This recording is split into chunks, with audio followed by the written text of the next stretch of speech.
on the UMass Lowell cross country and track teams, and I'll be reading Game Changers, the story of Venus and Serena Williams.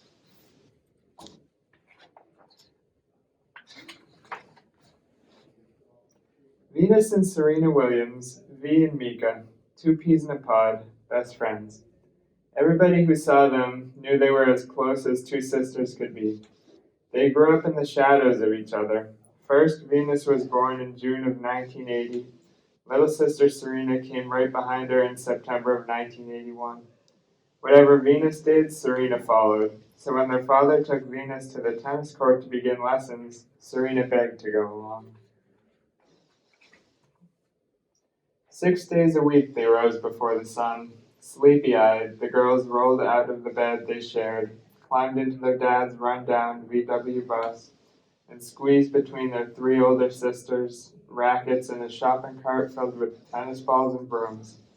Between the early morning dark and the first light of the day, the girls stretched and warmed up, and swept the courts clean of broken glass and trash before their first practice of the day began.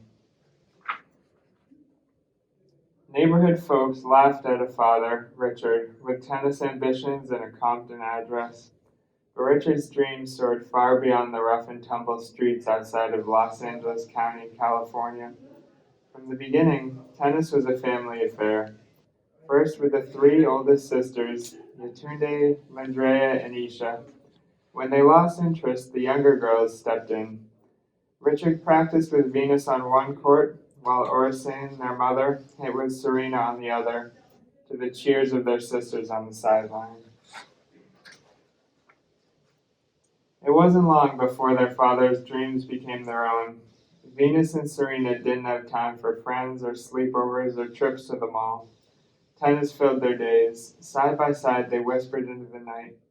"Do you really think I can do it?" they'd asked each other. "Do you really think I have a chance?" Sound asleep, tennis filled their dreams. "If I didn't play tennis, I don't know where I'd be," Venus told everyone. They threw footballs to improve their serves, tossed rackets into the air to build strength, and chased secondhand tennis balls so flat they learned to run faster to hit their low bounds. Not having expensive training equipment and professional coaches meant they had to make up their own drills. Off the courts, they worked to improve their speed with track and their flexibility with ballet. When gunshots rang out in the distance, Richard reminded them, "Never mind the noise, just play." But when shots from the neighborhood's rival gangs whizzed near the courts, the girls quickly learned to drop their rackets and lie still until the shooting stopped. The public courts of East Compton Park, with grass poking through the cracks in the cement and chain-link nets, looked nothing like the courts they saw on television, where their favorites John McEnroe, Monica Seles, and Peter Sampras played. By the time Venus was 4, she could hit 500 tennis balls at every practice. By the time she was 7, she began playing in junior tournaments. Playing on Compton's public courts kept the girls hidden from much of the tennis circuit, but when Venus won every single one of her 63 junior tournaments by age 10, with Serena not far behind, word of the Williams sisters spread. "Whatever you become in your head first," their mother preached daily. With their talent grew confidence. At 12, Venus announced she would win Wimbledon. In 1994, at 14 years old, Venus played her first professional match at the Bank of the West Classic in California. Tennis critics took notice after the young newcomer's combination of shots and her return of serve helped her soar past higher-ranking players to advance to the second round. Overnight, Venus went from an unclassified ranking to number 313 in the world. "Your time will come," Venus comforted Serena, sad to not be sharing the spotlight with her sister. When the press surrounded Richard, asking if Venus would be the next number 1 player, Richard smiled. "Have you seen my other daughter, Serena, play?"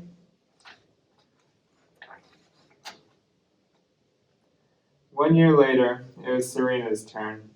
Within 3 short years, both girls ranked in the top 50. long-legged, brown-skinned, beaded, cornrowed sisters stood out in a sea of white tennis attire, white fans, and white opponents. They dressed as they pleased in their own designs. During matches, they hit so hard sometimes the rubber bands in their hair broke, scattering beads across the court. Tennis had never seen anything quite like them. Many tennis fans cheered the energy and powerful playing of two fresh faces in tennis. But sometimes the sisters were threatened, booed, and taunted by others not happy to see them competing in a nearly all-white sport. They'd heard those words years earlier when their father brought in busloads of neighborhood kids to surround the practice courts as they played. Do your best, he told the kids, and paid each and every one to hurl the worst words his daughters might hear during their matches. Now, whenever those same words tumbled from the stands, they fell as flat as second-hand tennis balls. Words and gunshots, hatred and doubt couldn't slow the rise of the two sisters, who called themselves the greatest story in tennis. They loved the same bands, laughed at the same jokes, wore the same clothes. Only on the court were they different. There, Serena was as strong as Venus was fast. Venus was as gracious as Serena was aggressive.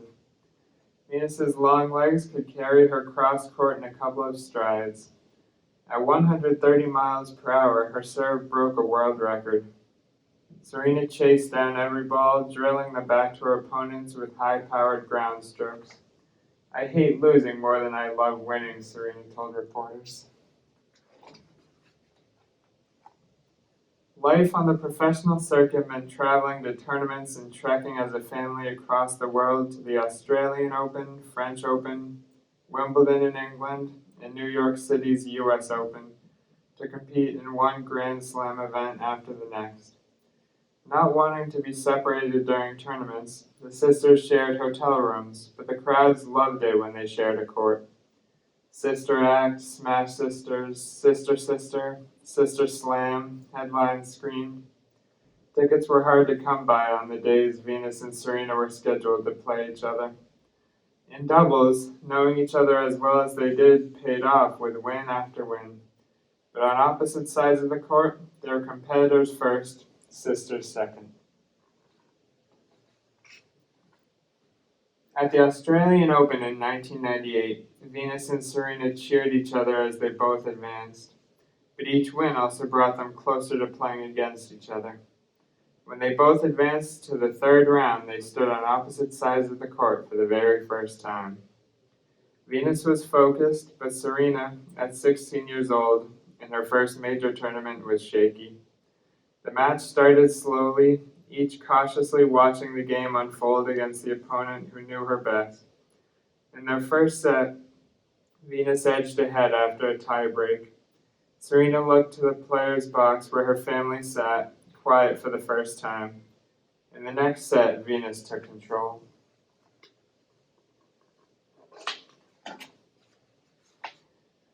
Heads turned from left to right, right to left for a Venus victory 7-6 and 6-1. Serena was as sad for her loss as she was happy for Venus's win. But then Venus kept winning, match after match, year after year, in each one of their matchups. She knows how to beat me and knows my weaknesses better than anyone, Serena said of her big sister.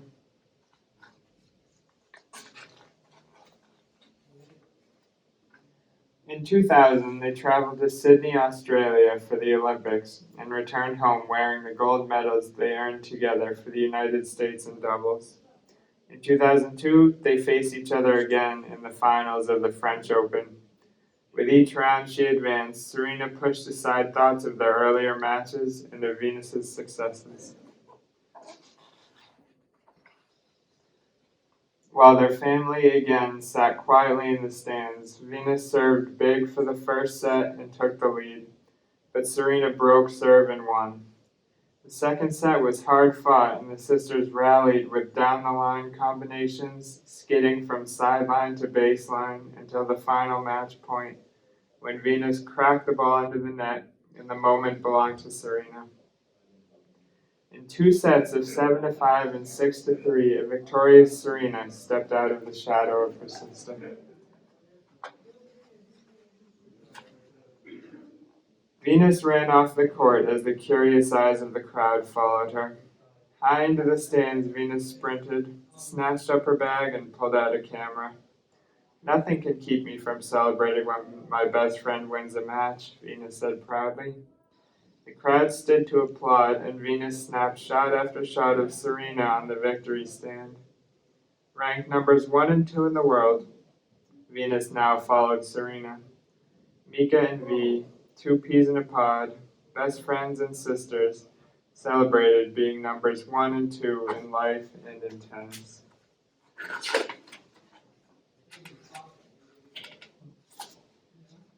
After their Australian Open match in 2002, Venus and Serena became the first two sisters in tennis history to rank numbers 1 and 2 in the world.